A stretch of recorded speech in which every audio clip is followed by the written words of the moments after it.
Outra revolta que nós tivemos no período da República do Café com Leite foi a revolta da vacina. O que nós podemos falar sobre a revolta da vacina? A revolta da vacina ocorreu em 1902, quando o presidente Rodrigues Alves resolveu modernizar a cidade, a capital do Rio de Janeiro, tentando transformar o Rio de Janeiro numa cidade similar a Paris, na França. E dentro desse movimento de modernização e de sanitização, o Rio de Janeiro estava literalmente entregue às moscas e aos mosquitos, não havia saneamento básico, e ele resolveu. Existia um grande foco de febre amarela no Rio de Janeiro, certo? E para combater isso, Rodrigues Alves nomeou Oswaldo Cruz como o ministro da Saúde. E uma das medidas de Oswaldo Cruz foi a sanitização em massa, onde os fiscais, os agentes de saúde invadiam as casas do subúrbio do Rio de Janeiro, vacinando as pessoas à força, certo? Isso causou uma grande revolta no Rio de Janeiro, chamada Revolta da Vacina, que durou em torno de 4 anos, certo? Ali nós temos uma foto à direita, os revoltosos viraram o bonde, muitos foram presos, degradados para outros estados. Abaixo nós temos uma foto publicada no jornal, no Rio de Janeiro, dizendo: o pessoal da Arrelia, que andou quebrando lampiões e bondes, gente desembolsada, que vai seguir para o Acre, certo? Então, esses revoltosos foram todos presos e mandados para diversos estados do Brasil, certo? Pois estavam revoltados com o excesso do uso da força do presidente Rodrigues Alves, tá? No mesmo governo de Rodrigues Alves, nós temos aí o Convênio de Taubaté, que o Hugo queria saber na aula passada.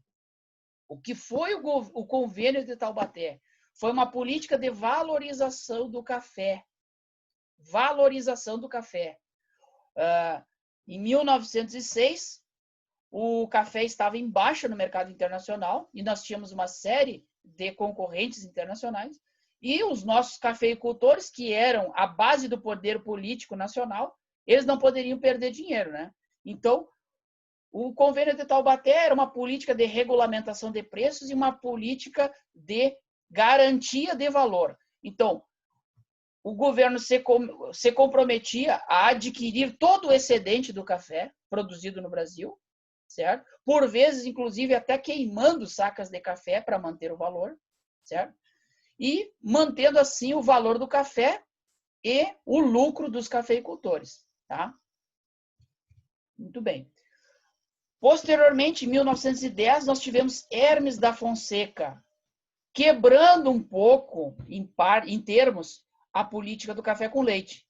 Ou seja, não era um cafeicultor nem um produtor rural que assumia o governo federal, tendo em vista que a República estava sofrendo uma série de revoltas, como já falamos antes, Antônio Conselheiro, a própria revolta da Guerra da Vacina. A elite brasileira, a elite política oligárquica brasileira achou por bem que o militar deveria ou seria a melhor opção para pacificar o nosso país. E aí apoiaram a candidatura de Hermes da Fonseca, sobrinho de Deodoro da Fonseca, certo? Sobrinho do Marechal de Ferro, que herdou dele todo o autoritarismo do Deodoro da Fonseca, certo? Bom, o que nós podemos destacar do governo de Hermes da Fonseca? A política das salvações, que foi a substituição dos governadores por interventores no Estado, nada muito diferente do que o seu tio fez, certo? Em 1893, 94, substituindo os governadores por gente de sua confiança. Foi o motivo, retomando aqui, foi o motivo da revolta de 32, certo? Da Guerra da Degola, foi a substituição do governador Júlio de Castilhos no Rio Grande do Sul. A nomeação de Júlio de Castilhos.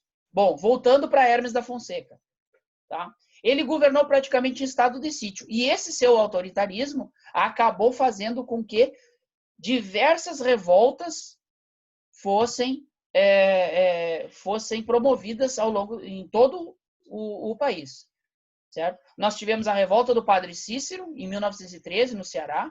Tivemos a Guerra do Contestado, na região do Paraná e Santa Catarina, ali na divisa entre Paraná e Santa Catarina, e a revolta da Chibata, que foi uma revolta de marinheiros, não dessa vez, não uma revolta da Marinha, como foi a primeira e a segunda revolta da Armada contra o governo federal. Uma revolta das classes pobres da Marinha, dos marujos, que eram, em sua maioria, afrodescendentes, negros, que eram submetidos a castigos físicos, que nós vamos ver em poucos minutos, certo?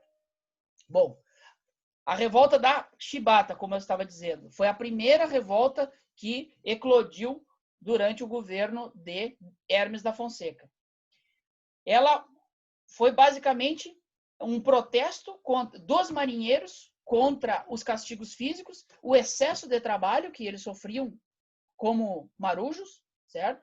Principalmente os castigos que eles sofriam quando descumpriam alguma ordem, ou seja, poderiam ser condenados até receber chibatadas.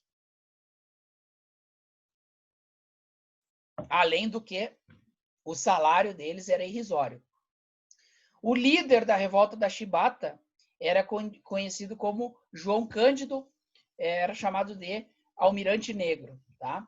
Ele foi ele aparece na foto aqui embaixo da tela.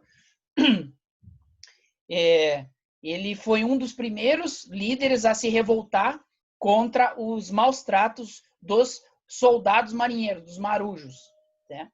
Inclusive, num episódio, o que desencadeou a revolta da Chibata, um marujo foi condenado a 250 chibatadas e João Cândido acabou por ordenar a morte de 3 oficiais do seu navio. Inclusive o capitão do navio. Tá? Ao final, eles foram... o saldo dessa revolta da Chibata foi algumas melhorias nas condições dos marujos, mas todos esses que se insuflaram foram licenciados, a bem da disciplina. Bom, segunda revolta ocorrida durante o governo de Hermes da Fonseca foi a Guerra do Contestado. Tá? Guerra do Contestado foi outra revolta messiânica. Por que messiânica? Porque era liderada por um líder religioso, certo? E nós temos à direita ali uma foto desse líder religioso, uma foto trabalhada, colorizada por computador, né? Era o profeta João Maria de Jesus.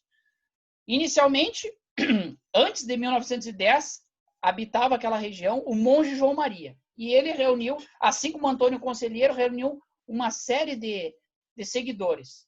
Beato José Maria foi um dos seguidores de João Maria e ele aliciou uma série de pessoas em miserabilidade, de camponeses, de agricultores em torno de si e criou uma comunidade messiânica.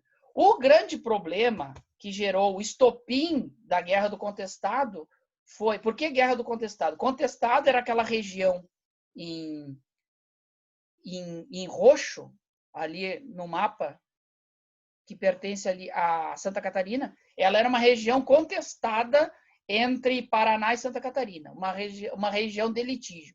Mas esse não era o problema da região. O grande problema foi quando uns norte-americanos, uns ingleses, receberam a concessão de uma ferrovia e eles começaram a utilizar.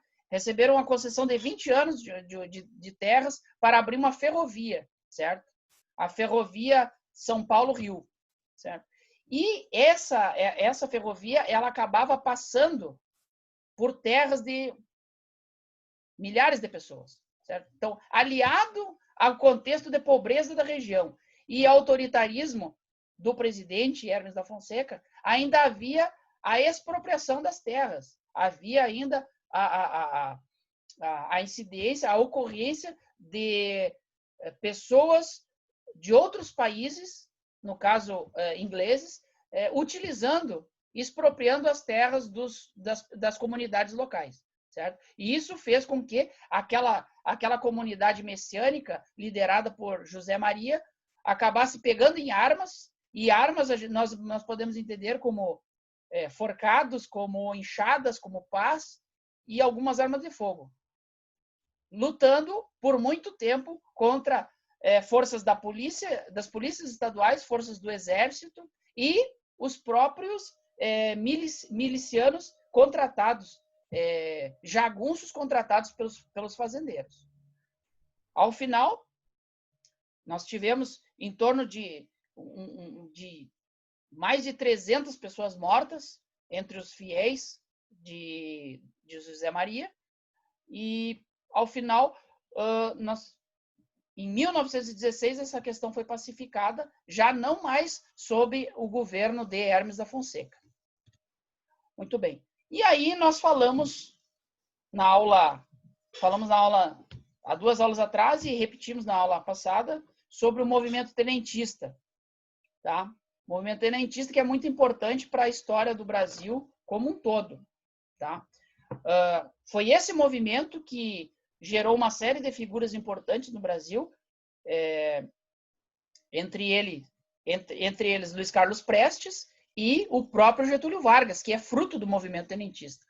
O movimento tenentista ele surgiu na década de 20, certo? E era um protesto de alguns militares, tá?